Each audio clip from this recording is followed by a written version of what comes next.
de pasar a la lección, vamos a leer en Josué capítulo 10.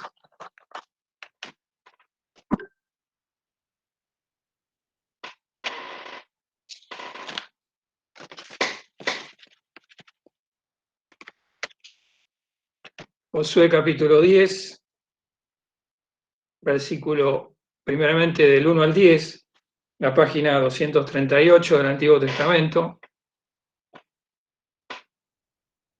Dice así la palabra del Señor. Y como Adonisedec, rey de Jerusalén, oyó que Josué había tomado a Ai y que la habían asolado, como había hecho a Jericó y a su rey, así hizo a Gai y a su rey, y que los moradores de Gabaón habían hecho paz con los israelitas y que estaban entre ellos, tuvieron muy gran temor, porque Gabaón era una gran ciudad, como una de las ciudades reales, y mayor que Ai, y todos sus hombres fuertes. Envió pues a decir a Adonisedec, rey de Jerusalén, a Oam, rey de Hebrón, y a Firiam, rey de Jerimot, y a Jafia, rey de Laquis, y a Debir, rey de Eglón. Subid a mí y ayudadme, y combatamos a Gabaón, porque ha hecho paz con Josué y con los hijos de Israel. Y 5 reyes de los amorreos, el rey de Jerusalén, el rey de Hebrón, el rey de Jerimot, el rey de Laquis, el rey de Eglón, se juntaron y subieron, ellos con todos sus ejércitos, y asentaron campo sobre Gabaón y pelearon contra ella. Y los moradores de Gabaón enviaron a decir a Josué al campo en Gilgal: no encojas tus manos de tus siervos, sube prestamente a nosotros para guardarnos y ayudarnos, porque todos los reyes de los amorreos que habitan en las montañas se han juntado contra nosotros. Y subió Josué de Gilgal, él y todo el pueblo de guerra con él, y todos los hombres valientes. Y Jehová dijo a Josué: no tengas temor de ellos, porque yo los he entregado en tu mano, y ninguno de ellos parará delante de ti. Y Josué vino a ellos de repente, toda la noche subió desde Gilgal, y Jehová los turbó delante de Israel, e hiriólos con gran mortandad en Gabaón, y siguiólos por el camino que sube a Bet-Horón, e hiriólos hasta Aseca y Maceda. También leemos en el capítulo 11, versículo 1 a 8, dice: oyendo esto, Javín, rey de Azor, envió mensaje a Jobab, rey de Madón, y al rey de Simrón, y al rey de Aksab, y a los reyes que estaban a la parte del norte en las montañas, y en el llano al mediodía de Cinerot, y en los llanos, y en las regiones de Dor al occidente, y al cananeo que estaba al oriente y al occidente, y al amorreo, y al eteo, y al fereceo, y al jebuseo en las montañas, y al ebeo debajo de Hermón en tierra de Mispa. Estos salieron, y con ellos todos sus ejércitos, pueblo mucho en gran manera, como la arena que está a la orilla del mar, con gran muchedumbre de caballos y carros. Todos estos reyes se juntaron y viniendo reunieron los campos junto a las aguas de Merón para pelear contra Israel. Mas Jehová dijo a Josué: no tengas temor de ellos, que mañana a esta hora yo entregaré a todos estos muertos delante de Israel, a sus caballos desjarretarás y sus carros quemarás al fuego. Y vino Josué y con él todo el pueblo de guerra contra ellos, y dio de repente sobre ellos junto a las aguas de Merón, y entrególos Jehová en manos de Israel, los cuales los hirieron y siguieron hasta Sidón la grande y hasta las aguas calientes y hasta el llano de Mispa al oriente, hiriéndolos hasta que no les dejaron ninguno. Podemos leer hasta acá. Podemos decir que estos 2 capítulos, el 10 y el 11, nos narran las 2 grandes batallas que Josué tuvo que librar cuando entra a la tierra prometida. Podemos decir que después de estas 2 batallas, el pueblo de Israel se estableció en la tierra prometida. Se cumplió la promesa de Dios, aunque podemos, si leemos más adelante en el capítulo 13, dice que también había mucha tierra todavía por poseer, Pero estos dos capítulos marcan un momento importante porque es cuando Israel se establece en la tierra prometida, después de haber estado 40 años por el desierto. Y sabemos que esto fue una experiencia para el pueblo de Israel, una experiencia espiritual en que Dios los guiaba y tuvieron que aplicar la fe en la palabra de Dios y ellos tuvieron la victoria.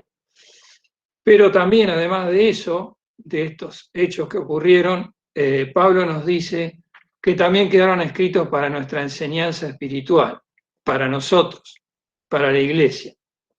Así que podemos meditar brevemente en estas dos batallas y sacar algunas cosas en común. Podemos decir que las dos fueron grandes batallas contra muchos reyes. La primera contra los reyes del sur, que eran 5 reyes, pero la segunda, una batalla, y ahí tuvieron la victoria, pero en la segunda batalla podemos decir que era totalmente desigual, porque, como nos dice en el versículo 4 del capítulo 11, estos salieron, dice, y con ellos todos sus ejércitos, pueblo mucho en gran manera, como la arena que está a la orilla del mar, con gran muchedumbre de caballos y carros. Era una multitud impresionante. Si leemos luego en el capítulo 12, cuando ahí se nombran todos los reyes que venció Josué y Moisés, por eso es un momento importante de la historia, porque ahí se establece Israel en la tierra. En la primera batalla, como dije, fueron 5, y en la segunda, total son 31 reyes que vence Josué, restando los 2 de Jericó y Ai, que fueron las 2 primeras ciudades. La batalla del capítulo 11 son 24 reyes. Así que podemos ver que, y empezamos a sacar experiencias, enseñanzas espirituales para nosotros. Por empezar, lo que ya sabemos, que nuestros enemigos espirituales de ahora son muy superiores a nosotros, muy mayores en poder y para nosotros imposibles de vencer. Pero acá están las enseñanzas espirituales del Señor que podemos sacar de esto. Podemos decir que tiene muchos puntos en común estas dos batallas, porque el Señor les dice prácticamente lo mismo para prepararlos para pelear. En el capítulo 10, versículo 8, ellos se ponen delante de Dios y Dios les dice, versículo 8, y Jehová dijo a Josué, no tengas temor de ellos, porque yo los he entregado en tu mano y ninguno de ellos parará delante de ti. Así que acá nos enseña, ¿no?, esto, que Dios ya nos tiene la victoria sobre nuestros enemigos y nos dice que no tenemos que tener temor de ellos. Es muy lógico que tengamos temor, porque así como estos ejércitos eran muy superiores a Israel, ellos tenían temor. Pero Dios les dice que no tengan temor, no tengas temor de ellos, que yo ya los he entregado delante de ti. Y entonces ¿qué hay que hacer? Hay que aplicar la fe y avanzar. Nosotros lo mismo, conocemos a nuestros enemigos, pero también el Señor nos dice así, no tengas temor de ellos, yo los he entregado en tu mano. Y es interesante porque capítulo 11, la batalla que era, como leímos en el versículo 4, ¿no?, era como la arena de la mar, la muchedumbre de estos ejércitos, 24 reinos, si bien eran reinos no muy grandes, pero eran multitud de ejércitos y además con caballos y con carros. Considerando esto también, que el pueblo de Israel iban caminando, era absolutamente, humanamente imposible de poder vencer. Y Dios le dice en el versículo 6 del capítulo 11, mas Jehová dijo a Josué, no tengas temor de ellos, que mañana a esta hora yo entregaré a todos estos muertos delante de Israel. Y le agrega una cosa, le dice, a sus caballos desjarretarás y sus carros quemarás a fuego. Eso tiene otra enseñanza espiritual que vamos a ver más adelante. Pero observemos que le dice exactamente lo mismo. No importaba, a veces nos parece que las pruebas son unas mayores que otras, o que nuestros enemigos es imposible poder tener victoria, pero el Señor le dice lo mismo, eso es la base, es la palabra de Dios que nos dice, no tengas temor de ellos, yo ya los he entregado en tu mano. Esa es la fe, que nosotros tenemos que aplicar a la palabra del Señor, reconociéndonos como somos, que nosotros no hay nada capaz para poder enfrentar estas batallas espirituales. Pero tenemos al Señor, que nos da todas las promesas y que nos ha salvado, que nos ha dado el poder de Dios para poder tener victoria.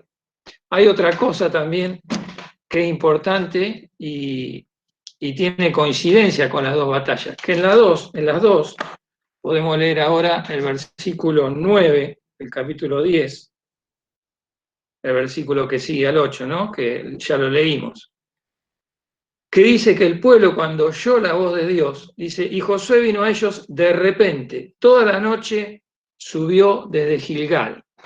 Podemos decir que Gilgal era la base donde ellos asentaron y de ahí hacían las batallas. Y tenían que llegar hasta Gabaón.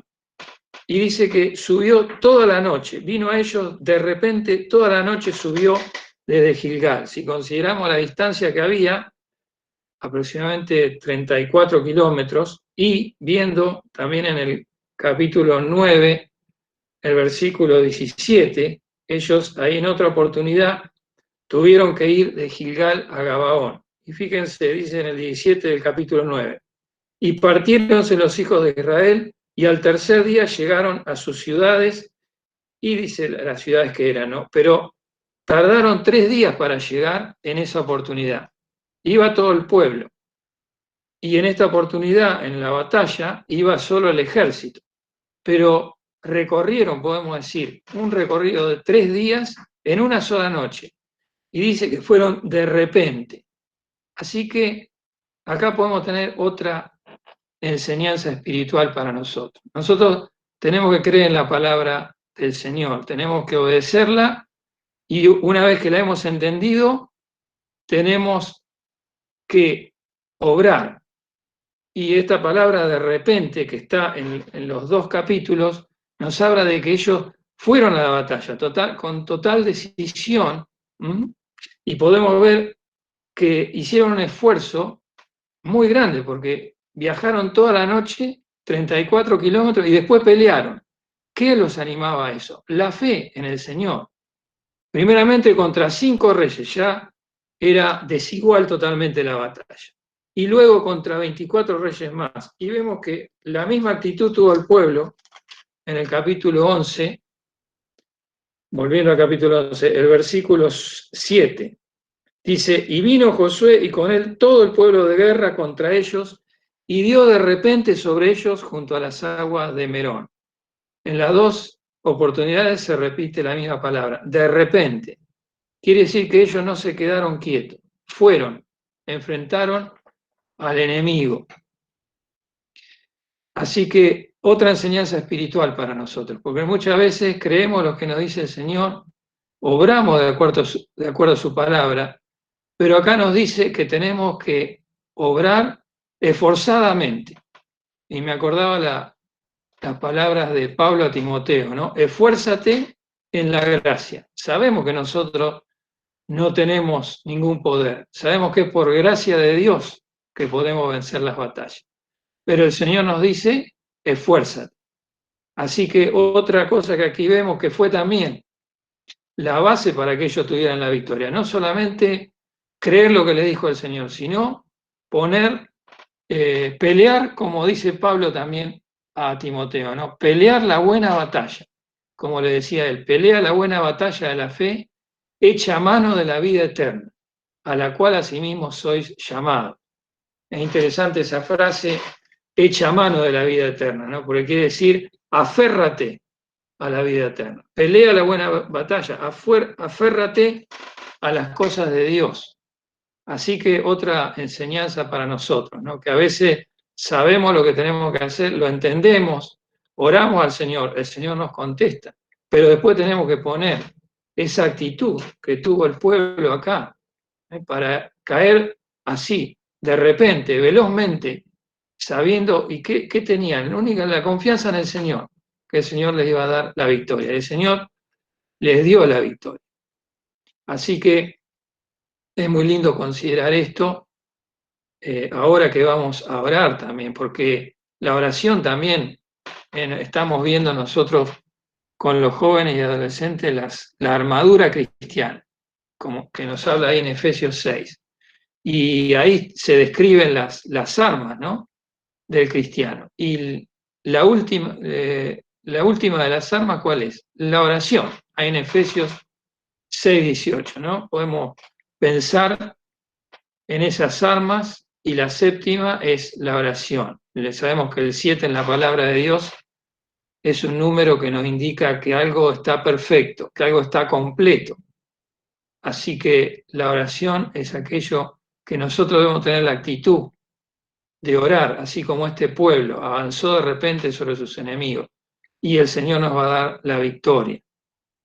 En Josué 11:6 podemos volver a leer en la principal batalla, ¿no? Como decíamos, le dice lo mismo que en la anterior, pero le agrega algo. Le dice, a sus caballos desjarretarás y sus carros quemarás al fuego. ¿Qué quiere decir? Desjarretar era una técnica que se usaba en la batalla para dejar a los caballos fuera de la pelea.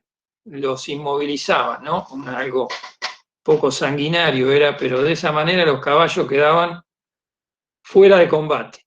Y también los carros, dice, quemarás a fuego. Podemos pensar qué enseñanza espiritual tiene esto, ¿no?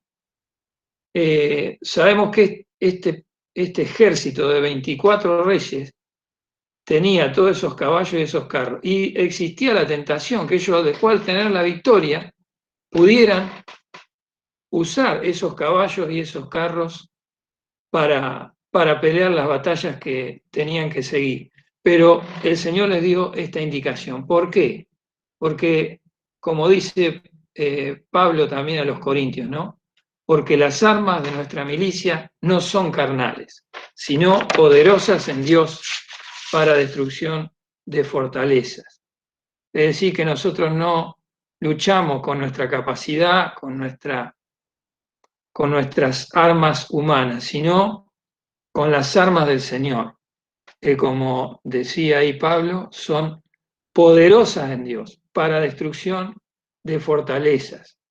Y también sigue diciendo el versículo, esto está en 2 Corintios 10, 4 y 5, y después sigue diciendo que estas armas que son poderosas en Dios y que el Señor nos ha dado, dice, destruyendo consejos y toda altura que se levanta contra la ciencia de Dios y cautivando todo intento a la obediencia de Cristo.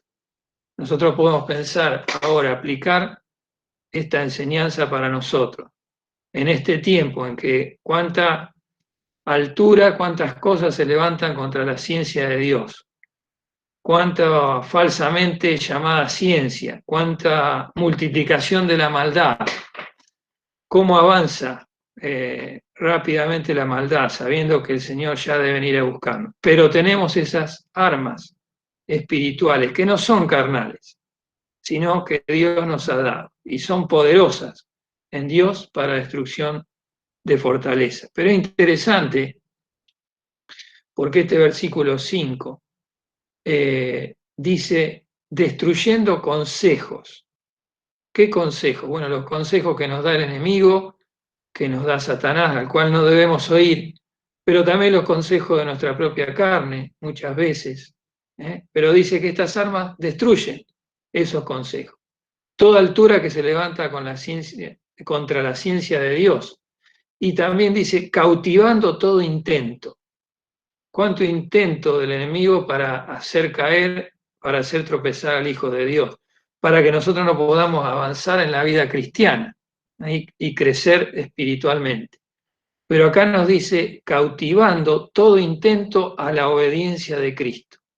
Y esto nos hace mirar al Señor, ¿no? Mirar a Cristo cuando Él también, a través de la oración, cautivó todo intento del enemigo para cumplir el propósito que tenía para ir a la cruz, como nos dice ahí en Hebreos 5, versículo 8, el cual en los días de su carne, con gran clamor y lágrimas, ofreciendo ruegos y súplicas al que le podía librar de la muerte, fue oído por su reverencial miedo. El Señor se aferró a lo que el Padre le había dado, se aferró a la vida eterna, como tenemos que hacer nosotros. Él ya tenía la vida eterna, pero se aferró a los propósitos de Dios. Y el Señor tuvo la victoria completa. Así también nosotros ahora tenemos que tomar el ejemplo de este pueblo que hizo lo que tenía que hacer y lo que tenemos que hacer nosotros, obedecer, cautivando todo intento a la obediencia de Cristo. Ahora nosotros también, a través de Cristo, tenemos una vida de obediencia. Y sabemos que si hacemos eso, todo intento del enemigo va a ser cautivado, va a ser llevado preso para que no pueda obrar. Que podamos ahora también doblar nuestras rodillas con esta conciencia de que la oración es también el arma poderosa para poner toda victoria espiritual ante tantas necesidades que tenemos cada uno de nosotros como iglesia y también en lo personal. El Señor nos bendiga para que podamos orar, como dice ahí en Efesios 6:8, ¿no? Con toda deprecación y súplica, con todo pedido, con todo ruego y también con toda adoración y gratitud por todas las cosas que el Señor también nos permite vivir en este tiempo. Señor nos bendiga. Vamos a pasar unos momentos de oración. Recordemos todo lo que tenemos ahí, todos los hermanos que están anotados en el icono, y vamos a nombrar algunos nomás. Vamos, que se han agregado, el hermano Ricky de Manzanares, tenemos que orar por su salud, porque no se encuentra bien. Ricky Nígar, muchos de ustedes lo conocen, es el esposo de Susana Sutil, es hermana de Marina. También por Mónica Almaraz, también oremos, sabemos que siempre estamos orando por ella, pero ahora le han detectado un rebrote un poco de la enfermedad y hay una posibilidad de que le pongan rayos o que la operen. Así que oremos también por nuestra hermanita, para que el Señor la pueda fortalecer, también para que guíe a los médicos y también para que ponga su mano de sanidad sobre ella, como el Señor lo ha hecho, ¿no?, en tanto tiempo. También por los ancianos, por Rulo y Cata también, que ya salieron del COVID, pero quedan también secuelas, así que oremos por ellos para que el Señor ponga su mano de sanidad. Y también tantos hermanos que tenemos en el corazón, que sabemos que siempre estamos orando por las actividades de la iglesia también. Mañana tenemos actividad de trabajo práctico formativo de la escuela bíblica, también oremos por los hermanos que se están esforzando para prepararse para servir al Señor, por los hermanos que están haciendo los estudios de bautismo también, que el Señor los pueda seguir bendiciendo y fortaleciéndolos y librándolos de toda tentación para que puedan dar este paso tan importante, por los hermanos de la Lobería, por las actividades del fin de semana y tantas cosas que tenemos para traer delante del Señor. Así que, hermanos, vamos a orar como hemos visto, ¿no? Como este pueblo de Israel que iba de repente, con toda decisión, confiando en la palabra de nuestro Señor. Vamos a orar, hermanos, que el Señor nos bendiga.